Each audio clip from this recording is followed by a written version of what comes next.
Muito boa noite, sejam bem-vindos a um novo Conversas de Esquina e hoje nós somos a notícia.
Sejam muito bem-vindos a uma nova edição das Conversas de Esquina, neste que é o último programa do mês de novembro. E hoje recebemos pela primeira vez o diretor de Informação da TVI e da TVI 24, Sérgio Figueiredo. Muito boa noite e muito obrigado por ter aceitado este convite. É um grande prazer recebê-lo e também devido a essa agenda complicada pelos momentos que o país atravessa. E pergunto-lhe, para ser o líder da informação de um canal como a TVI, é preciso educar, cultivar e aplicar o lado mais autoritário? Boa noite. Em primeiro lugar, é preciso ser resiliente. Não, é preciso, sobretudo, ter a noção daquilo que temos entre mãos, que é uma grande responsabilidade, porque a informação da TVI, que lidera, não é? Quer nos canais generalistas, quer... Nos canais por cabo? No cabo, estamos lá, a caminho. A batalhar para isso. A batalhar por isso. Toca a vida de 1,5 milhão de pessoas por dia. E isto não é coisa pouca, porque, não, com todo o respeito, não o fazemos vendendo gelados ou produtos de consumo corrente. Nós, ao informar as pessoas, também estamos, de certa forma, a contribuir para que a sociedade seja mais evoluída, mais participativa, mais exigente. e sem grande arrogância, não é? Achamos que contribuímos para a qualidade da democracia, para o bem e para o mal. Pensou muitas vezes em dizer que não quando lhe surgiu o convite? Eu comecei por dizer que não. Foi logo a primeira palavra. Eu tinha saído do jornalismo sem bilhete de regresso, não é? Tinha só tirado o bilhete de ida, não tinha a volta, mesmo. Porque quando mudamos de... Mas estava desiludido com o jornalismo? Não, nada. Não saí. Eu saí do jornalismo, tinha 40 anos, em 2006, início de 2007, e acho que estava no auge da minha vida profissional. Dirigia um jornal com sucesso, que não tinha, digamos assim, uma vida fácil e óbvia. Lançaram um segundo jornal diário de economia, o Jornal de Negócios. Não era propriamente uma coisa que fosse óbvia e segura. Ainda por cima numa fase da economia em depressão. Tínhamos saído ali da recessão de 2001, 2002... E era chamada à televisão para dar a opinião, portanto não tinha motivo nenhum para sair, a não ser o facto de pressentir e de achar que a comunicação social na altura estava sem perspectivas de se fazer coisas novas, já por restrições financeiras. Eu sempre achei, como responsável editorial, e eu assumi essas responsabilidades muito cedo, aos 29 anos, no Diário Económico já era diretor, vi-me diretor. Que a primeira condição para que um projeto de informação seja independente é a sua rentabilidade financeira. Porque e a independência financeira. Lá começa está. por aí. Sim. Porque se começamos a dever alguma coisa a alguém, e se esse alguém é logo o acionista, pode ser o início de uma cadeia que não é virtuosa, pelo contrário é viciosa, de dependências que nós, enquanto jornalistas, devemos ser os primeiros a evitar. E sempre procurei, enquanto responsável editorial, de não ser só um gestor de um centro de custos, não é? De garantir que pelo menos por esse motivo, a independência do trabalho dos meus jornalistas e da minha redação não fosse posta em causa. Não queria apenas fazer contas. E apercebeu-se disso, que se calhar o mundo do jornalismo passaria muito pela matemática. Ou não, eu não vejo nada assim. Ao contrário, o que eu acho mesmo até é que há um déficit dessa percepção nos jornais, porque muitas vezes quando se fazem opções editoriais e se critica essas opções, porque isto é para poupar, como se isso fosse um crime. Não, é para salvaguardar a sustentabilidade do projeto. Não tem que haver um anátema sobre a racionalidade, porque qualquer coisa tem que ser gerida e uma redação tem que ser gerida, os recursos são escassos e há que ter essa noção, porque projetos de comunicação social que são sustentadamente insustentáveis e que dão prejuízos é porque quem os detém não está lá para ganhar dinheiro, está lá para ganhar outras coisas. E eu não sei que outro tipo de coisas é que podem ser, porque eu não acredito no mecenato, nos negócios. E portanto, há que ter a noção de que estamos a gerir num setor com recursos escassos, em que ninguém é rico, e que há que manter essa racionalidade para preservar a independência do jornalismo e não contra a independência do jornalismo, é o contrário.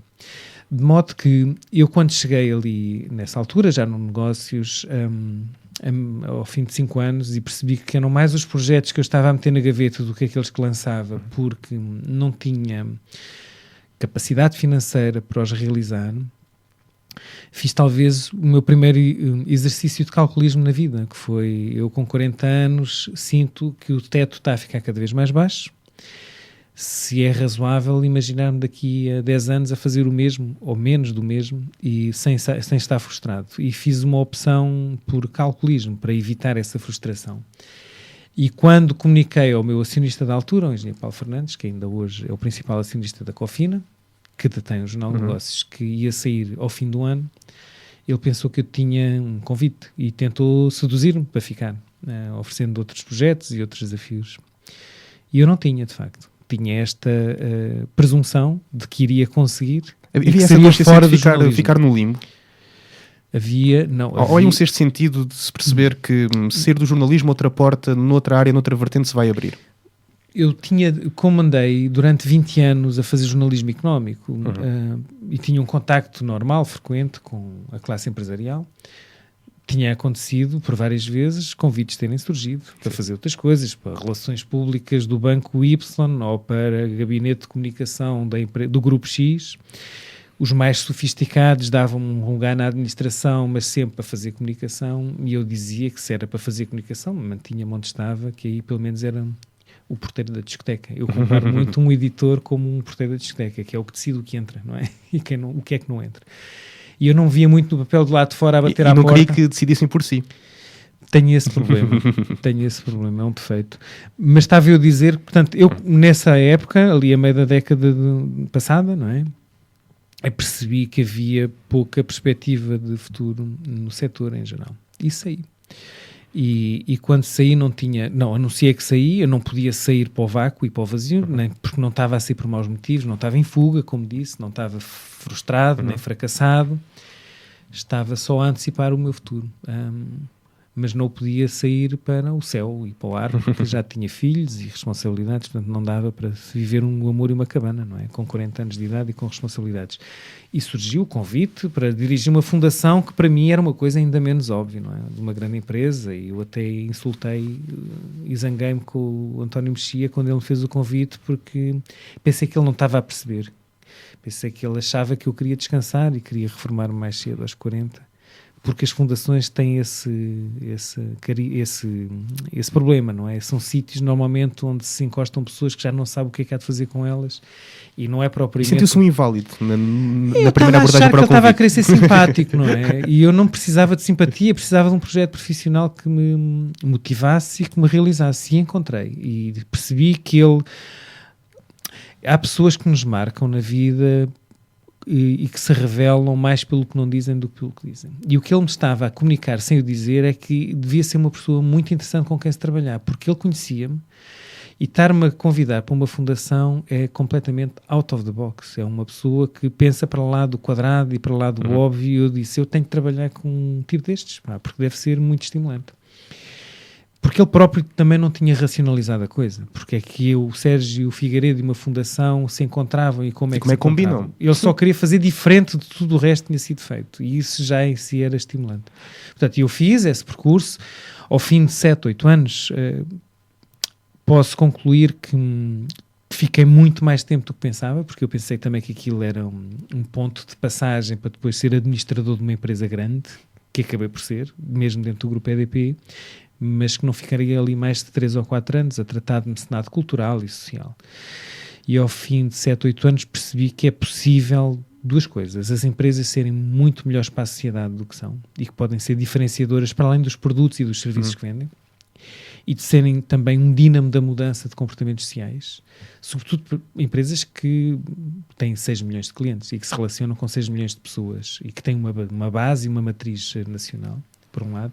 E segundo, quem abraça esses projetos pode sair de lá uma pessoa melhor do que o que entrou. E eu acho que saí uma melhor pessoa do que aquela que era quando entrei, porque toquei uma realidade que a gente, e eu próprio, escrevia sobre ela e que achava que conhecia, da exclusão social, ou o inverso disto, daqueles excluídos que não se resignam e que inovam e que são inovadores sociais e que encontram ali entre o Estado e o mercado uma oportunidade para ganhar capacidade de autopropulsão e arrastar vidas com ele próprio, não é? E há vários exemplos no país disto que são muito estimulantes, pouco conhecidos, mas muito estimulantes. A Fundação EDP trouxe-lhe alguma paz de alma que não sentia no jornalismo? Alguma paz de espírito? Não. Eu, para já, eu não era... Ou passou a olhar-se também de outra maneira? Não era um desinquietado espiritual. Eu tinha um ritmo de trabalho que não abrandei na Fundação. Talvez a diferença é que eu, na Fundação, imprimia o ritmo a que trabalhava, e quando estás num jornal ou numa televisão, não depende tudo do ritmo que tu imprimes, não é? Estás mais à mercê do que está a acontecer lá fora. e da capacidade que tens em responder, em reagir e de acrescentar. Havia mais liberdade para gerir o seu tempo. Havia mais liberdade, mas não... Sim, havia mais liberdade. Eu comparo à fase em que estava no Expresso, quando o Expresso não tinha online e aquelas coisas, em que também... E era jornalismo, portanto, mas o facto de sair só uma vez por semana permitia que eu, se precisasse de ir ao médico na segunda-feira, não comprometia o meu trabalho, porque depois recuperava nos outros dias da semana. E ali na Fundação... o desafio era constituir uma equipa que funcionasse por si só e que tivesse uma missão e que se percebesse onde é que podia fazer a diferença e pôr as coisas a andar e andar sempre à frente dos tempos e da concorrência, se é que se pode falar concorrência nessa área social e cultural. Mas sim, o que eu encontrei ali foi o toque com a realidade. É interessante porque eu, como digo, passei 15 anos a escrever editoriais cheio de verdades absolutas sobre coisas que não conhecia, não é? É um pouco isso. Mas é um pouco também essa a nossa limitação e a nossa vantagem enquanto editorialistas, que é também a independência que nos dá o distanciamento, não é? Porque o estarmos envolvidos com as coisas torna-nos mais atores do que observadores. Mas isso tem um custo. Descobriu que a sua verdade se calhar não era tão real quanto isso. Descobri que não era tão absoluta quanto isso. Tão absoluta quanto isso. O real a gente pretende sempre que seja, não é? Portanto, isso seria um bocadinho até contraditório eu depois ter voltado a isso e dizer, olha, pronto, decidi voltar à irrealidade e surfar nas ondas e sobretudo nas nuvens. Não, tão absoluta. E, de facto, depois há aqui um processo de amadurecimento que a idade também nos traz, mas que as várias vidas que vamos vivendo também ajudam a criar. Isso é verdade. O trabalho na Fundação ADP pode-se adjetivar com primeiro estranha-se, depois entranha-se? Estranhei na altura do convite. Eu, quando entrei, já estava de cabeça feita, não é? Sim, mas posso dizer que sim, com toda a honestidade. A primeira coisa que fiz quando entrei foi conhecer aquela realidade e aqui me confesso, peguei no telefone e liguei ao António Mexia a perguntar-lhe que mal é que lhe tinha feito, porque ele de facto ele próprio tinha essa noção, não é? Por isso me convidou. E nesse processo houve a ideia de desistir? Ou de dizer isto talvez não seja para mim? Não, nunca. No primeiro dia foi um choque com um contraste, não é? Porque eu próprio estava a ser vítima de uma arritmia, não é? Eu vinha de um jornal diário com uma embalagem incrível, uma equipa super motivada e dinâmica e jovem. E cheguei ali e tinha outros ritmos de trabalho, pessoas com outras idades, há 20, 30 anos a fazer a mesma coisa, uma fundação que era recente, portanto isto não é uma crítica ao meu antecessor, porque tinha concentrado sobretudo em fazer obras de remodelação de um museu, e bem, porque é das coisas mais deslumbrantes que Lisboa tem, que é aquele Museu da Eletricidade. Sim. Foi um trabalho absolutamente extraordinário que foi feito ali, mas era uma equipa sem missão, sem um sentido. Não se perguntava o que é que a gente pode fazer hoje que seja diferente de ontem e, sobretudo, que faça a diferença na pessoa que os nossos projetos tocam, não é? E isso teve que ser construído de raiz, e esse foi a coisa mais... Teve que dar um sentido ao seu trabalho. Sim, eu estou aqui para isto. Sim. E é interessante porque isto também é outra lição, não é? Que é verdade que há um conjunto de pessoas que, estando há não sei quanto tempo no mesmo sítio e sem desafios, por mais que puxe por elas, não querem ir. Mas a maioria, quando se encontra um sentido, um caminho e uma dignidade e um orgulho naquilo que se faz, vai atrás. E foi essa a experiência também, quer dizer, não ter aquela coisa do preconceito geracional. Os velhos são os trapos, ainda por cima estávamos à beira-rio, pode-se dar um empurrãozinho, com sorte vem a nadar até à Costa da Caparica e fica lá no Inatel para a reforma. Não. E é importante trazer esta memória para a inovação. Eu acho que tudo o que a gente pretende fazer diferente, se não tiver enraizado e, sobretudo, se não beneficiar desse lastro, é aventureirismo, porque não beneficia da experiência e do erro, não é? Porque a inovação não é ter que experimentar tudo novo. Isso é outra pegar coisa. No que há e exatamente. fazer diferente. Exatamente. Pode ser, Ruben, a inovação mais disruptiva pode ser exatamente isso, que é Mas há muito amor fazer combinações diferentes de coisas que já existem, estão à nossa frente há muito tempo, não é? Combinações as menos óbvias possíveis e que depois têm um impacto tremendo, tremendo. E eu... vários exemplos posso testemunhar, mas há um que me vou levar para a cova e que nunca me irei esquecer na vida, que foi um projeto que a Fundação EDP fez num campo de refugiados no norte do Quénia, em que o pedido começou uma vez mais com um não. Aliás, as coisas mais interessantes da minha vida começam sempre com um não, exceto o casamento. Mas estava eu a dizer... Começou com não porque foi um pedido de patrocínio para se comprar medicamentos para distribuir para os refugiados cá no mundo. E eu expliquei na altura à equipa do engenheiro Guterres, que já era alto comissário. Do Unicef. Sim, não, do Acnur. Da Acnur, exatamente. Que é o alto comissário para os refugiados das Nações Unidas. Sim. E em que lhe expliquei que a Fundação EDP não dava dinheiro para mitigar as consequêncies da exclusão, os efeitos. Nós tentávamos investir naquilo que era a origem, nas causas dos desfuncionamentos da sociedade.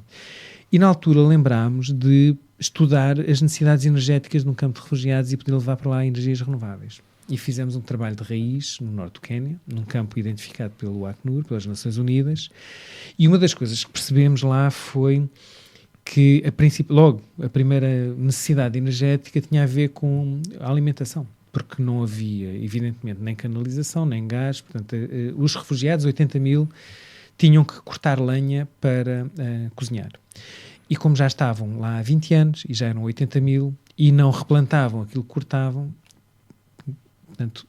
Começava a haver escassez. Escassez e as mulheres, que são sobretudo as transportadoras de lenha, tinham que andar 100 km para ir buscar um facho de lenhas.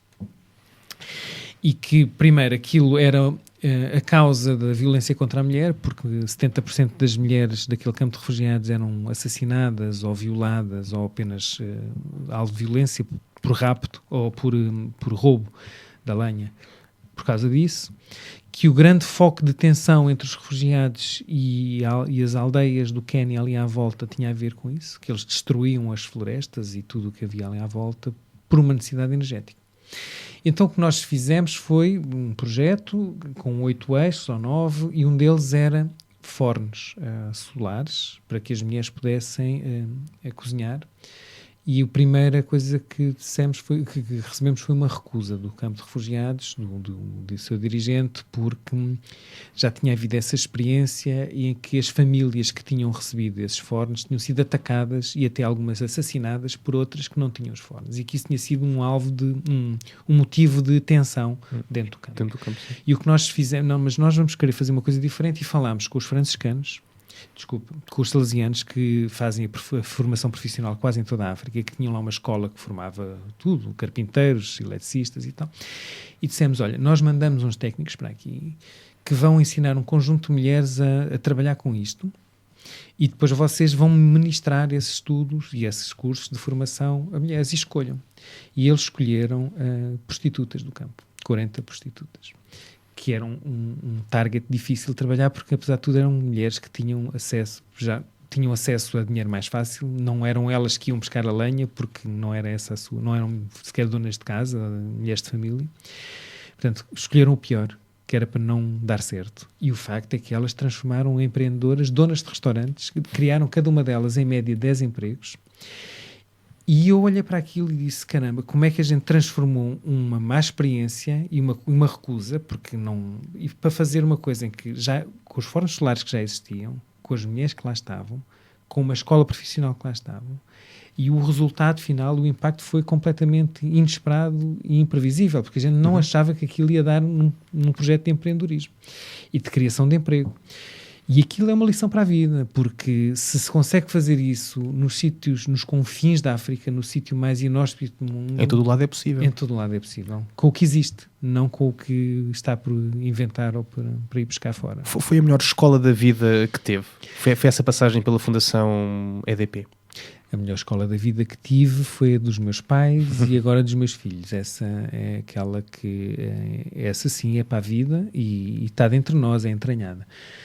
Das opções que fiz, não me arrependo nenhuma e não posso compará-las, não é? Porque o jornalismo deu-me também uma densidade que eu não tinha antes desta profissão, porque praticamente foi a primeira, tudo o resto foi uns pescados para arranjar dinheiro e pagar os estudos. Mas esta agora também, na TVI, que é inédita, porque sendo um regresso, é um regresso para um mundo que eu não conhecia. A dimensão da televisão não é igual, nem sequer semelhante à de um jornal. Por tudo, pelos ritmos, pela a visão de 360 graus tens de ter e, sobretudo, pela a potência do tiro que dás, não é? Porque num jornal influencias e falas para líderes de opinião, uma televisão, quando dispara, é um canhão que se ouve em todo lado, desde a aldeia mais recôndita até ao centro da capital do país, e isso dá-nos a noção da tal capacidade que estávamos a falar no início, que era de construir ou destruir. Demorou muito tempo a perceber-se da força que a televisão tinha, vivendo-a por dentro? Não, eu já a tinha como consumidor de televisão e, sobretudo, como também produtor de informação, como digo, nos jornais, porque bem sabia o impacto que tinha, mesmo enquanto produtor de televisão, de informação, uma notícia ou alguma coisa que acontecesse na televisão e que era inescapável, não é? Eu cheguei durante muito tempo a ter o professor Marcelo como colunista do Diário Económico e não era uma crónica original. Ele limitava-se a permitir que a sua intervenção na TVI no domingo à noite fosse transcrita para a edição de segunda-feira na manhã seguinte. E eu tenho bem presente o que era a correria nos domingos à noite, sempre que ele acabava o seu comentário, das pessoas que eram objeto desse comentário e que eram, algumas delas, alvo desse comentário, sabendo que a crónica ia ser publicada no dia a seguir no Diário Económico, a chuva de telefonemas e de reações a algo que ainda não estava publicado, mas que sabiam que...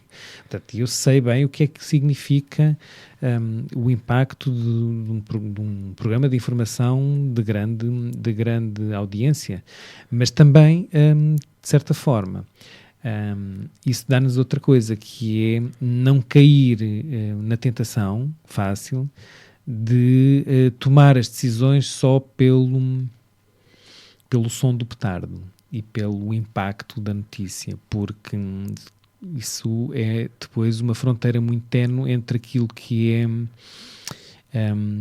o tal impacto e a noção que temos do que estamos a fazer, e essa fronteira separa a linha entre aquilo que é o papel construtivo de uma televisão e de um órgão de comunicação social ou o sensacionalismo que se torna fácil de vender e de chamar a atenção. A tentação de ir pelo mais fácil está presente todos os dias. É quase como a maçã de Adão e Eva dos tempos modernos.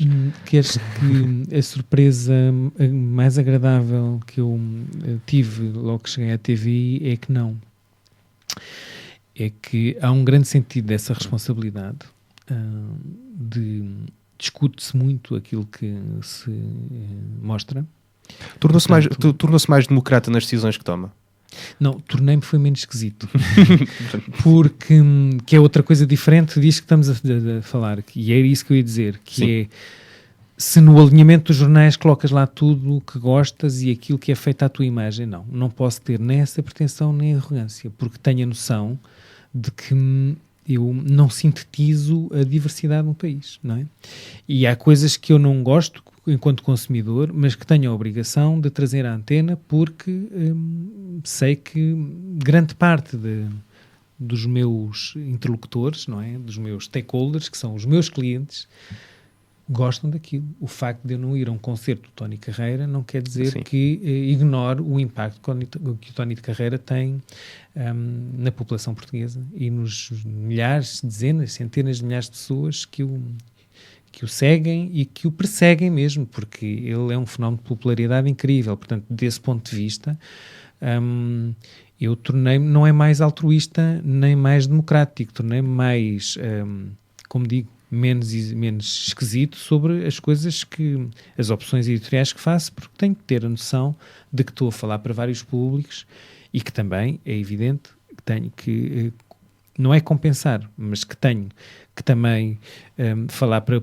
públicos que se interessam por atualidade política, que é uma coisa que até há bem pouco tempo não interessava a maior parte dos portugueses e agora tem interessado. E aí também a televisão tem uma função democrática, não é? Porque de transportar conteúdos e debates e ideias e informação para pessoas que de outra forma não teriam acesso, a não ser que comprassem jornais e, como se sabe, a maioria da população portuguesa não compra jornais. Teve de moldar, entretanto, os seus gostos, aprender a gostar de coisas que se calhar não levava tão a sério? Não e sim, quer dizer, eu espero que isso me aconteça até aos 105 anos, a altura em que eu vou morrer, porque... Para os 120, vá. Aos 120, vá lá. Também serve. Sim, sim, eu não gostava de favas quando era miúdo, agora não é? E eu acho que os gostos são um bocadinho... Em quem toma decisões há essa capacidade de abertura ou tem de existir essa capacidade de abertura? Pelas funções que se tem? Na vida... Eu acho que a condição de um líder é essa, não é? Alguém que lidera o que quer que seja e que se fecha ao mundo e que estagna e que para e que se conforma com o que conquistou e que se satisfaz com os tais gostos que tem, está a caminho do fim. Quer dizer, iniciou assim o processo de vanguarda, porque a liderança é isso. E esse gosto pela descoberta, com a noção também de que não é o tal aventureirismo, que não se pode conduzir depois também uma fragata inteira para o precipício e para os rochedos. Há que estar aberto a isso. Aliás, se alguma coisa, o convite que me fazem para vir para a TVI indicia, é que é isso que esperam de mim, porque ninguém me convidou pela minha larga experiência na televisão. Portanto, se era para fazer igual ao que tem sido feito nos últimos anos, havia outras opções que a Média Capital com certeza que tinha à disposição. Portanto, quando se lembraram de mim, foi também uma coisa pouco óbvia. Primeiro porque eu já não estava na profissão há muito tempo. Segundo, porque nunca tinha dirigido um projeto televisivo. Terceiro, porque me estavam a pedir para liderar uma equipa com a qual eu nunca tinha trabalhado, tirando meia dúzia de pessoas na secção de economia que tinham sido meus jornalistas. E quarto, porque não me conheciam.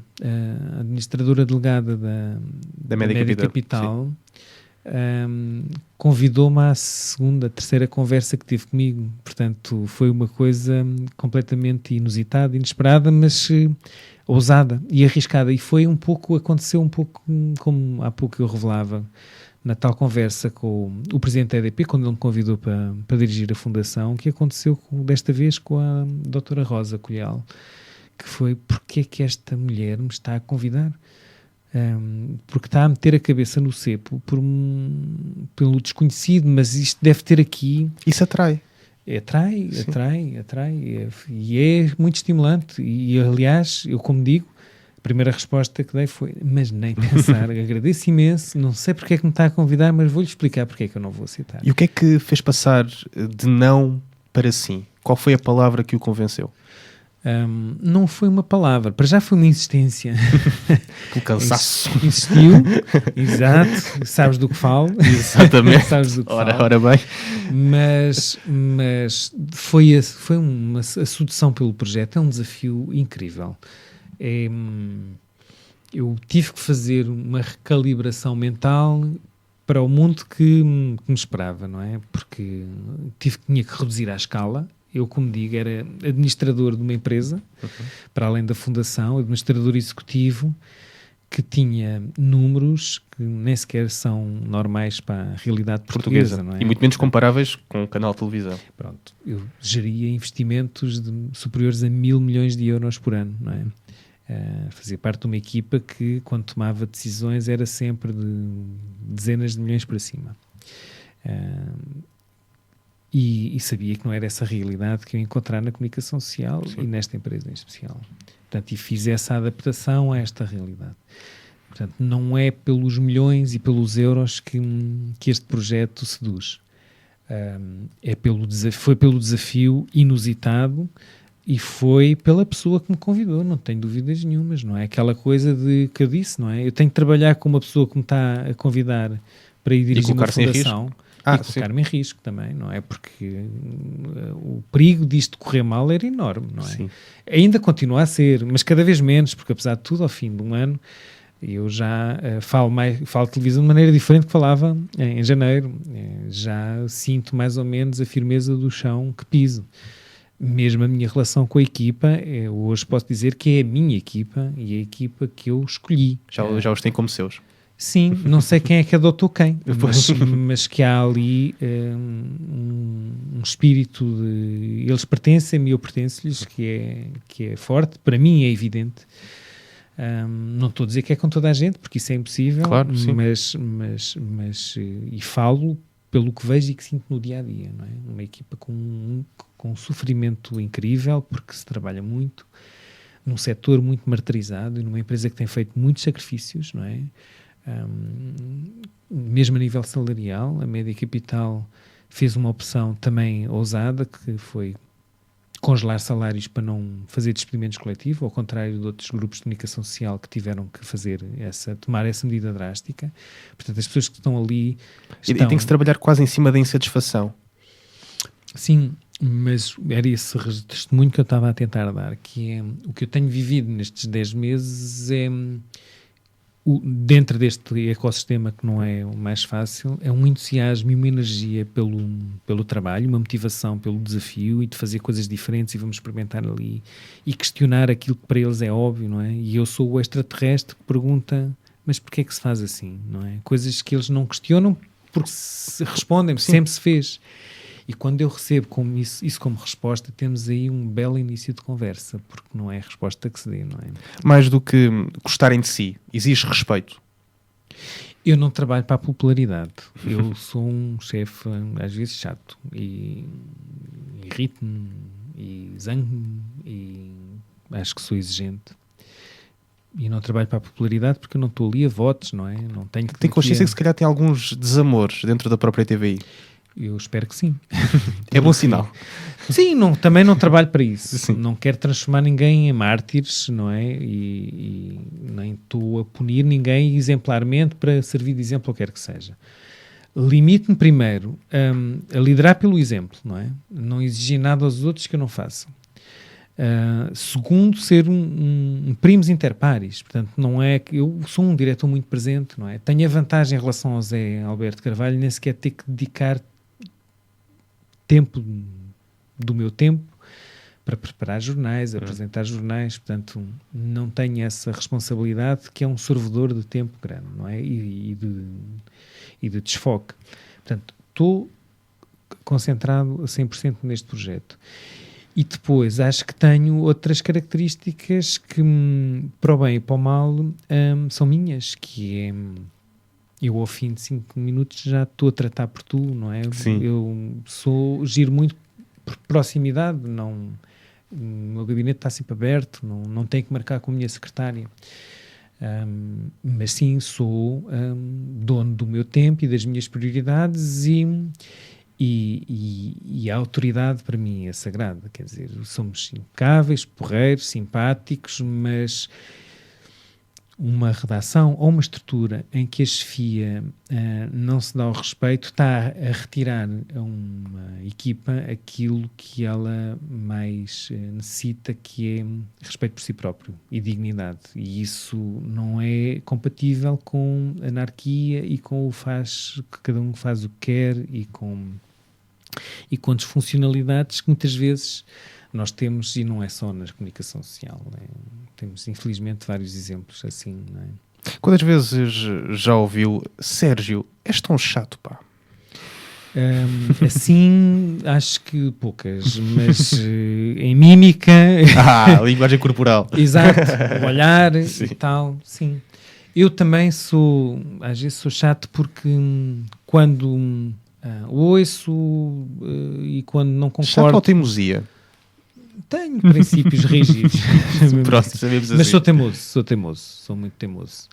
E não é teimoso de levar água ao moinho logo naquele momento, mas eu tenho uma ideia feita e tenho que levar água ao moinho ou a carta à Garcia, demora o tempo de levar. Mas a não ser que me convençam no caminho que estou errado, e muitas vezes já tive que mudar, e bem, de direção, porque não era bem como eu imaginava, e o tempo ajudou a provar isso, mudo de opinião e mudo de rumo. Mas normalmente não desisto à primeira dificuldade, mas acho que isso não é nenhum problema. Hoje é mais fácil admitir que está errado. Sim. Sobretudo a ficha cair mais cedo, não é? Porque isso tem a ver com... Volto a dizer, não é com a idade, mas é com as experiências que vives, não é? Porque podia ter chegado a esta idade, a quase 50, não é? 49, e ter tido uma vida diferente que me tivesse dado rotinas diferentes daquelas que eu tenho. Eu, como digo, como assumi responsabilidades de chefia muito novo, eu cresci com isso, não é? Porque quando tu, a partir de certa altura, 29 anos, não é? Portanto, há exatamente 20 anos, deixas-te responder apenas por aquilo que fazes, mas passas a responder por aquilo que um conjunto de pessoas faz, ainda por cima, num trabalho que está logo exibido na banca de jornais na manhã seguinte, portanto, sujeito a um escrutínio imediato. Teve quase que ser adulto à força, a partir dos 29 anos. Já era pai nessa altura também, portanto, já não era Outros tempos. Outros tempos, exato. Dizer-lhe, para perguntar-lhe também, aliás, e em relação àquilo que nós já temos vindo a falar, é preciso, digamos, e vou aplicar aqui o termo, batalhar para ter um elogio seu? Não. Eu sou de elogio fácil. De crítica também. Sem papas na língua. Sim, eu tento, sobretudo, desdramatizar as duas coisas, o elogio e a crítica, porque muitas vezes, num trabalho em equipa, quando se faz o balanço e se apontam as coisas que correram menos bem, temos uma cultura tramada, que é, as pessoas entendem aquilo como uma crítica, ou pior, como um julgamento, não é? A pessoa está a ser julgada. E eu tento contrariar isso. Aliás, foi dos primeiros choques que tive na TVI, foi esse, porque as reuniões de manhã nunca começavam com o balanço da véspera, não é? Porque já, cada dia é um dia começa, e eu percebo isso porque a voragem é tremenda, mas a melhor forma de a gente prevenir o erro, não é? É estudá-lo, é debruçar-se sobre ele e perceber o que é que aconteceu para não o repetir. E a primeira reação, nos primeiros dias, era quando havia alguma coisa de uma área que tinha corrido mal, fosse da técnica, fosse uma opção editorial, o que quer que fosse, um editor de regi, a pessoa reagia como se estivesse no banco dos réus. Havia medo. E eu tento...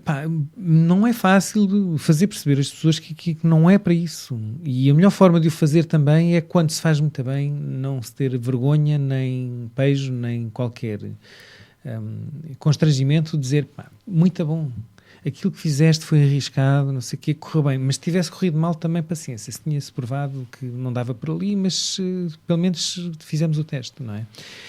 E essa cultura de autoavaliação é fundamental para que se inove, não é? E inovar é pré-condição de a gente continuar a progredir e testar coisas novas, mas tem que se fazer esse balanço e essa análise. Portanto, o elogio e a crítica são dois atributos normais que eu tento ter, que eu tento passar para as equipas que dirijo, como premissas de um processo de crescimento e de maturidade e de evolução.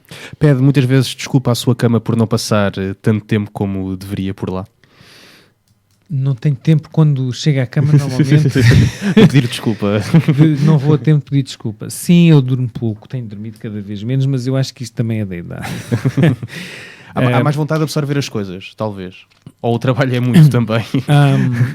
Não, eu tenho aqui um problema, não é de consciência, porque não é de mim para eles, é de mim para mim próprio. que é do tempo que Para a deixei família. de ter, sobretudo para os meninos. Não é? Mas Para as exigem-lhe crianças. isso? Ou cobram-lhe por isso? Eles compreendem, mas também sentem falta. Tenho a presunção de achar que eles sentem falta.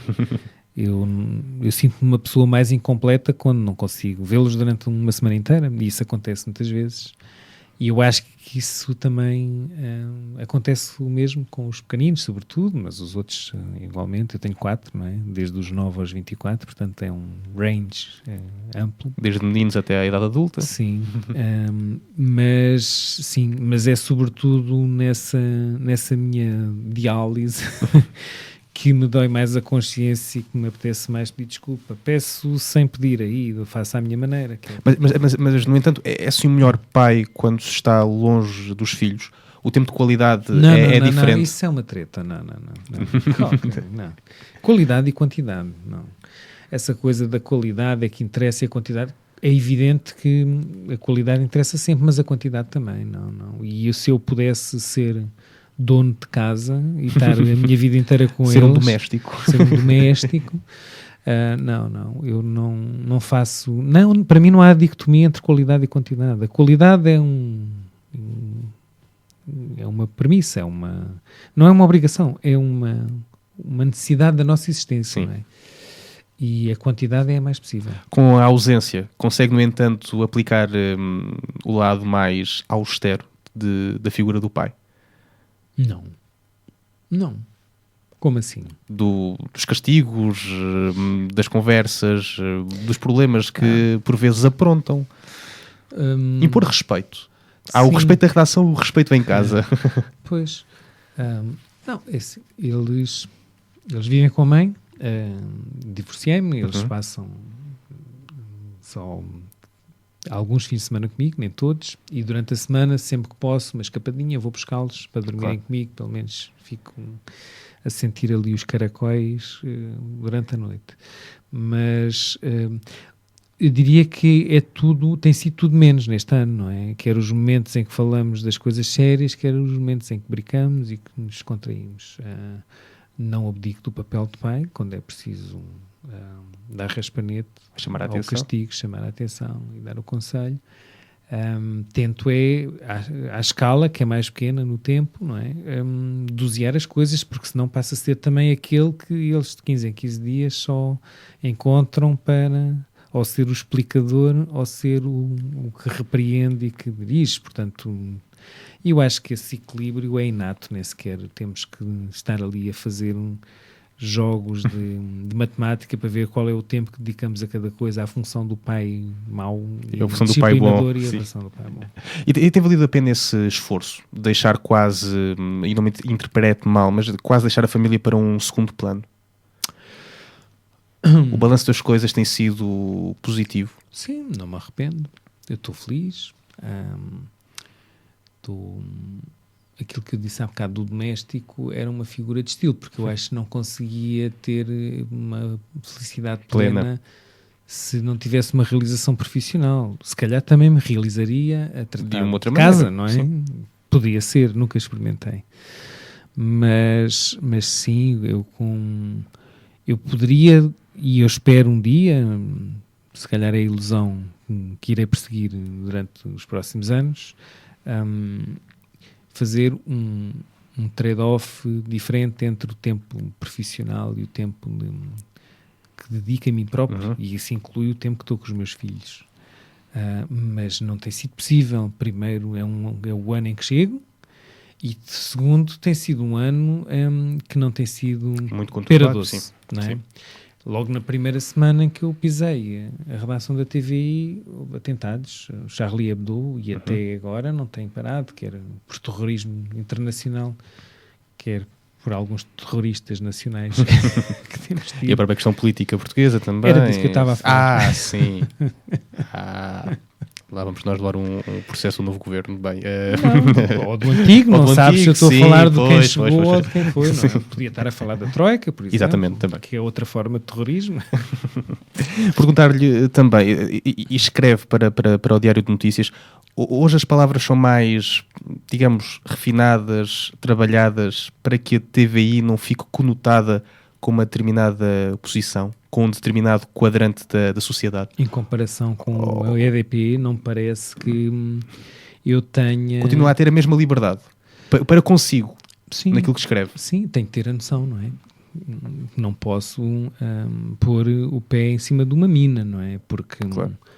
O Sérgio Figueiredo não nasceu nem na EDP, nem vai morrer na TVI, não é? E eu, enquanto pessoa, não posso abdicar daquilo que sou. Acho que um dos graves problemas que nós temos é que as nossas gentes não dizem aquilo que pensam, vivem mais daquilo que não dizem do que aquilo que dizem. E isso empobrece a democracia. Nós não temos uma elite propriamente opinativa, para não dizer corajosa, não é? Não temos uma elite corajosa. São raras as pessoas que hoje assumem o que pensam e não têm medo daquilo que pensam. E vivemos numa sociedade de medo, que é outra forma de terrorismo também. Eu sinto a dificuldade que tenho em trazer à antena da estação de televisão empresários, gestores, intelectuais, agentes culturais. Já reparou que nós, mesmo nessa área, que é uma área por natureza antissistema, que nos obriga e que estimula e que nos obriga a pensar e a questionar coisas que são ou tabus ou que são adquiridas, desapareceram os Mários Viegas. Não temos uma... Lembra-se da poetisa, se calhar era muito novo, mas nós tínhamos uma deputada poetisa na Assembleia da República, Natália Correia, que fazia política com um grande sarcasmo na Assembleia da República. Foi famosa uma resposta e um poema que ela escreveu a um deputado, que julgo que na altura do CDS, que era contra o aborto, porque dizia que a procriação era isso. As pessoas, quando procriavam, era para ter filhos, portanto não havia sexo para além da... E ela faz um poema a dizer: coitados, seus pais só o fizeram uma vez porque você não tem irmãos, portanto não sei o quê. Portanto, e isso desapareceu, não é? Portanto, dos poucos ainda que não se escondem e assumem o que pensam, se calhar pela natureza da sua profissão, são jornalistas e são políticos, apesar de tudo, que não são propriamente duas profissões muito populares e muito prestigiadas. Mas, fora isso, eu acho que Portugal debate pouco e assume pouco o que tem. E isso dá espaço a corporações que não são escrutinadas. E eu tenho muito medo do que está a acontecer com a justiça hoje, porque os poderes ocupam os vazios, não é? E aqueles que são mais invisíveis e menos escrutinados podem exercer essa sua função de uma forma perversa. E eu assisti nos últimos anos a um conjunto até de condenações que me deixam perplexo e preocupado. E eu acho que isso é um sintoma preocupante. Vou falar de dois casos, de uma pessoa que eu conheço bem e de outra com quem nunca falei na vida, em que uma já foi condenada, a professora Maria Lourdes Rodrigues, que foi condenada a 3 anos de prisão suspensa por uma coisa... Antiga Ministra da Educação. Sim, por uma coisa absolutamente inacreditável. Metade do país devia estar preso, então, ou devia ter sido condenada à prisão, pena suspensa, por aquilo. E é mais recente, o Dr. Miguel Macedo, uma das razões que o leva a estar constituído arguido é por ter feito um telefonema a um secretário de Estado para receber um empresário que achava que não devia pagar IVA sobre uma série de transações e de serviços que tinha prestado a uns doentes livres. Portanto, isto é de uma hipocrisia tremenda, porque nós sabemos o país que temos e sabemos também que muitos destes que julgam e que são os guardiões da moral da nação, muitos deles chegaram aos cargos que têm por telefonemas que outros fizeram para eles lá estarem, não é? Muita hipocrisia, talvez. Sim, é hipocrisia, mas quanto mais se vazia os poderes públicos... Mas a hipocrisia surge. Como? Pois, sim. E eu acho que devíamos estar vigilantes e, sobretudo, isto tem a ver com o direito que temos a não nos calarmos, não é? E eu, felizmente, tenho trabalhado sempre em sítios que, percebendo esses sítios que eu também tenho a noção dos limites, não é? Porque não sou propriamente um kamikaze ou alguém que está completamente desenquadrado das responsabilidades que tem. Que nunca mandaram ou nunca me sequer fizeram chegar o recado que eu tinha criticado que eu não devia, ou alguém que pronto, que era mais inconveniente ser algumas considerações e comentários, e procuro ser eu próprio, porque no dia em que não consegui fazer, é preferível ficar quieto e calado e seguir a onda, não é? Em 20 segundos, Sérgio Figueiredo, o jornalista sem medo? Sem medo? Não, tenho muitos medos, não há heróis aqui. Mas tenho um jornalista com todo o prazer, acho que é mais isso. Sérgio, muito obrigado por ter vindo às Conversas de Esquina, foi um prazer tê-lo recebido neste programa, o último programa de novembro, mas sim, nós regressamos em dezembro para celebrar também o Natal. Beijinhos, abraços e um bom fim de semana.